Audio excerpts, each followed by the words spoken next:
Jadi Tribuners, mantan Gubernur Jawa Barat Ridwan Kamil dan Atalia Praratya kini telah resmi bercerai ya.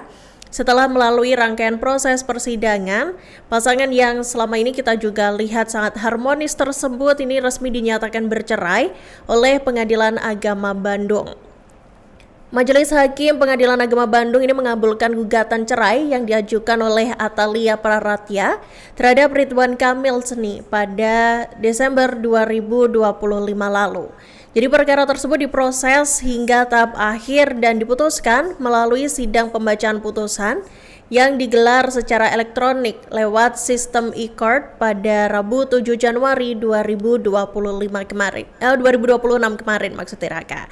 Dan dengan putusan tersebut, Tribuners, status pernikahan mantan Gubernur Jawa Barat itu kini resmi berakhir secara hukum.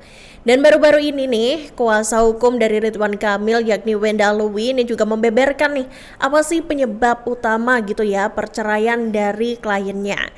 Ia menyatakan penyebab utama perceraian tersebut adalah komunikasi yang berjalan ini kurang baik Tribuners antara Ridwan Kamil dan juga Atalia Praratya. Kemudian Wenda ini juga membahas ya dan juga membantah tegas nih terkait isu kehadiran orang ketiga dalam gugatan perceraian itu. Lebih lanjut, Wenda memastikan perceraian tersebut sama sekali tidak berkaitan dengan sosok lain di luar rumah tangga Ridwan Kamil dan Atalia Praratya. Bahkan dia juga menepis ya adanya dugaan orang ketiga gitu ya setelah Atalia Praratya ini mengajukan gugatan perceraian. Baik siapapun inisialnya gitu, mau LM, mau AK atau siapapun itu nggak ada yang menjadikannya ini menjadi latar belakang perceraian tersebut. Jadi menurutnya materi gugatan cerai yang diajukan oleh Atalia ini hanya berfokus nih pada dinamika internal rumah tangga tanpa menyinggung keterlibatan pihak lain. Nah, di sisi lain nih Tribuners, selain itu ya setelah resmi bercerai nih, akhirnya kini juga terungkap nih alasan kenapa Atalia Praratya ini tidak menggugat harta gonogini dalam perceraiannya dengan Ridwan Kamil. Jadi disebutkan Wenda juga nih alasan kenapa sih Atalia ini nggak menuntut harta gonogini ya. Karena sudah ada kesepakatan sebelumnya nih sama Ridwan Kamil gitu.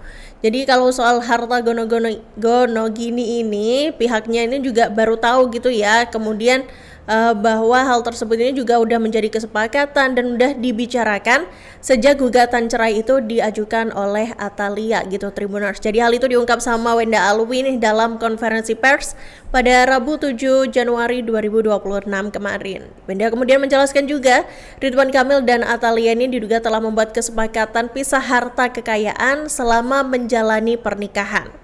Dalam kesepakatan tersebut, Ridwan Kamil dan juga Atalia ini sudah membagi harta selama 29 tahun berumah tangga Tribuners. Pemisahan harta itu juga sudah diatur menjelang gugatan cerai. Kemudian adapun alasan Atalia dan Ridwan Kamil membuat kesepakatan pisah harta tersebut agar tidak terjadi kisruh di kemudian hari. Nah, seiring dengan itu Tribuners ini juga yang menjadi sorot adalah terkait soal hak asuh anak gitu ya, yang mana kita tahu ini kalau Atalia dan juga Ridwan Kamil ini memiliki 3 anak, yang pertama adalah Eril tuh yang sudah meninggal Tribuners, kemudian yang kedua adalah yang cewek ya, yang sekarang sedang berkuliah di Inggris, dan satu lagi yang masih kecil itu ya, yang inisial A. Dan dalam putusan cerai Tribuners, majelis hakim ini juga mengungkap nih terkait hak asuh kedua anak ya, yakni CLA alias Z dan juga AAM alias A. Jadi untuk CLA alias Z ini Tribuners, hak asuhnya jatuh kepada Atalia Praratya selaku ibu kandung. Sedangkan untuk A atau AAM ini hak asuhnya jatuh ke Ridwan Kamil gitu. Jadi kuasa hukum Atalia Praratya, Debbie Agus Friansyah ini menjelaskan untuk hak asuh A ini tidak masuk dalam putusan cerai ya, karena A bukan merupakan anak kandung gitu. Jadi A ini adalah anak yang ini ya diasuh begitu oleh Ridwan Kamil dan juga Atalia Praratya. Dan meski begitu nih, secara teknis dan berdasarkan kesepakatan bersama, hak asuh A ini jatuh ke Ridwan Kamil. Dan walaupun hak asuh dari anak kandung ya Z ini jatuh ke tangan Atalia, nanti Ridwan Kamil juga harus tetap bertanggung jawab Tribuners atas nafkahnya juga gitu. Dan meski kini udah resmi berpisah, Ridwan Kamil dan juga Atalia juga masih menjalin komunikasi dengan baik ya. Hal itu dilakukan juga tidak lain dan tidak bukan adalah demi anak-anaknya. Dan hal itu diungkap oleh kuasa hukum Atalia, Debbie Agus Friansa. Dan menurut Debbie nih, sebelum perceraian ini diputus, Ridwan Kamil dan juga Atalia ini juga udah sepakat nih buat merawat anak-anak mereka secara bersama-sama.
Download Tribun X sekarang, menghadirkan lokal menjadi Indonesia.